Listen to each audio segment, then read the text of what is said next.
बच्चों, आज मैं पक्षियों यानी पक्षियों के प्रति प्रेम, जीव मात्र के प्रति प्रेम आदि दिलाने वाले एक कहानी सुनाती हूँ। कहानी का नाम गुल्लेबाज लड़का। इसके पहले कहानी शुरू होने के पहले मैं एक असाइनमेंट देना चाहती हूँ। मैं तुम्हें एक ग्रिड देती हूँ और उस ग्रिड में विविध तरह के रंगों हैं। उस रंगों के तुम ढूंढ कर लिख कर मुझे भेज देना। यह है तुम्हारे पहला असाइनमेंट।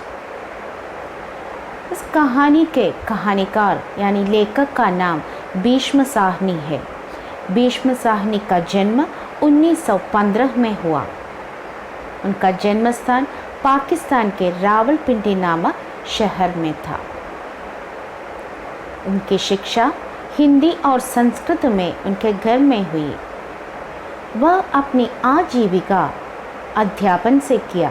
कैसे? वह दिल्ली के जाकिर हुसैन नामक कॉलेज में अंग्रेज़ी पढ़ाया।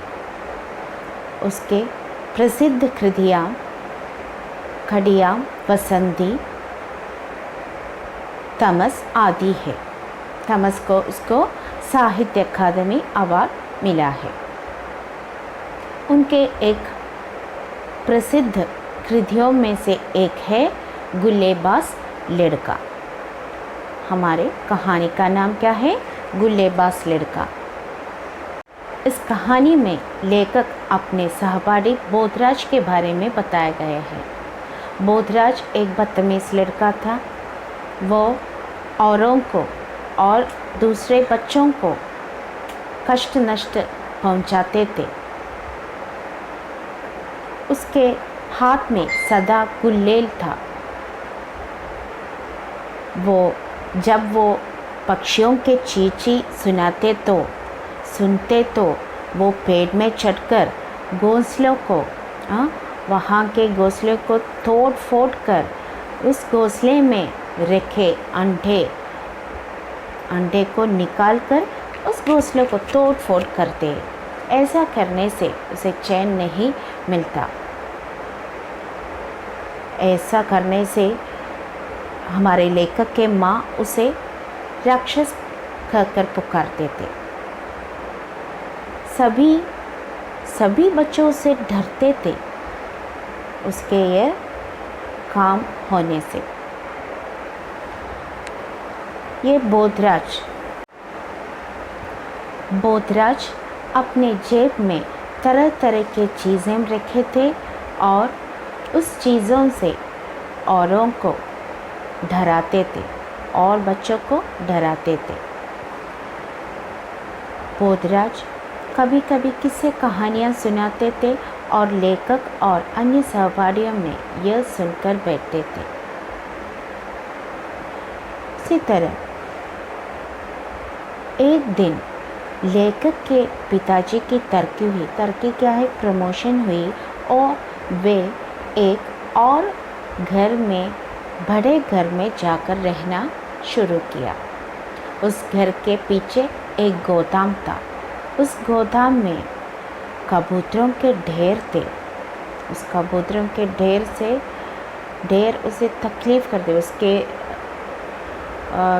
आवाज़ सुनकर, कबूतरों के ये आवाज़ सुनकर लेखक के माँ ने कहा, हम बोधराज को यहाँ बुलाकर बोधराज वहाँ आते थे, लेकिन लेखक के माँ उसे पसंद नहीं करते। फिर भी उसने लेखक से कहा कि हम बोधराज को बुलाकर उस गोदाम को साफ़ कर देंगे।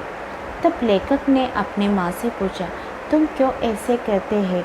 तुमने कहा वो राक्षस है तो वो घोंसलों को तोड़ फोड़ देते हैं। लेकिन माँ ने कहा, वो घोंसलों को तोड़ फोड़ करते हैं, लेकिन हम उसे गोदाम को साफ़ करने को कहते हैं। लेखक के माँ के कहने पर वो बोधराज को बुलाया और गोदाम में ले गया। लेखक डरते थे कि बोधराज उस घोंसले के कबूतरों को मारते होंगे, लेकिन वहाँ क्या हुआ, वहाँ एक मैने के बच्चे, एक घोंसलों में मैने के बच्चे थे और ये मैने के बच्चे को मारने के लिए चील आते थे। यह देखकर बोधराज को गुस्सा आया और उसे उस मैने के बच्चे की रक्षा करने के लिए वो चील को हटाया, चील को मारना शुरू किया। वो चील उड़ कर चले गए। वो मैने के बच्चे को सुरक्षित रखने के लिए चाहता और उस मैने के बच्चे को वो उठाकर गोदाम से बाहर निकला और एक गैरेज में रख दिया और वह गोदाम को साफ कर दिया। फिर बोधराज मैने के बच्चे को पानी पिलाया। अगले दिन आकर वो चुग्गा दिया, ग्रेन्स दिया। ओके, हाँ, ऐसे उसके मन में कुछ बदलाव आया। ये चील आकर मैने के बच्चे को मारना शुरू किया। यह देखकर बोधराज के मन में एक बदलाव आया, उसे पक्षियों के प्रति प्रेम आया। तो बच्चों, इस ऐसी घटना आए तो इस बच्चे बोधराज के मन में एक बदलाव आया। पक्षियों के प्रति प्रेम, जीव मात्र के प्रति प्रेम उगाया उसके मन में। तो वह पक्षियों को क्या करते थे, मदद करते थे। पक्षियों की मदद किया, उसको खाना दिया, पानी दिया, ऐसा भी किया।